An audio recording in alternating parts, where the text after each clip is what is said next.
একের পর এক গরু উধাও হয়ে যাচ্ছে গোয়াল থেকে। আলিপুরদুয়ার জেলার কালচিনি ব্লকে এই ঘটনা সবচাইতে বেশি ঘটছে। প্রথমে পাটকাপাড়া, তারপর নিমতি, সম্প্রতি পূর্ব সাতালি গ্রামে দেখা যাচ্ছে গরু উধাও হয়ে যাওয়ার ঘটনা। গোয়াল থেকে গরু চুরি হচ্ছে নাকি বন্য প্রাণীর শিকার হচ্ছে গরুগুলি, তা বোঝা বড় দায়।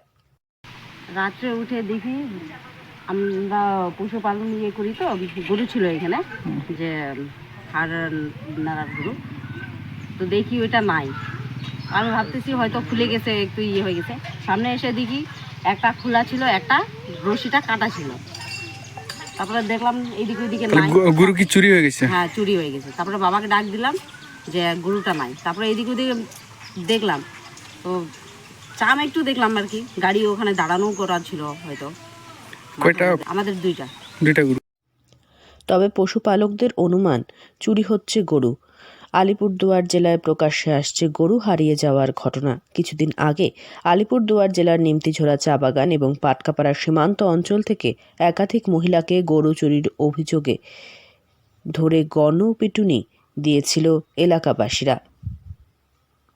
যদিও সে সময় ঘটনাস্থলে পুলিশ এসে পরিস্থিতি নিয়ন্ত্রণে আনে। প্রত্যন্ত এলাকা পূর্ব সাতালিতে ঘটল গরু হারিয়ে যাওয়ার ঘটনা। এই এলাকায় 70% মানুষ পশুপালনের জীবিকার সঙ্গে যুক্ত।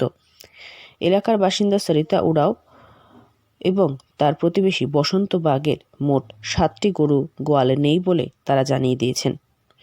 এ বিষয়ে সরিতা ওরাও জানান, রাতে গরুগুলি গোয়ালেই ছিল। সকালে উঠে দেখেন গরুগুলি আর নেই।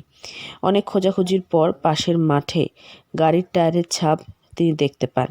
এরপরেই তার মনে হয়েছে গরু চুরি হয়ে গিয়েছে।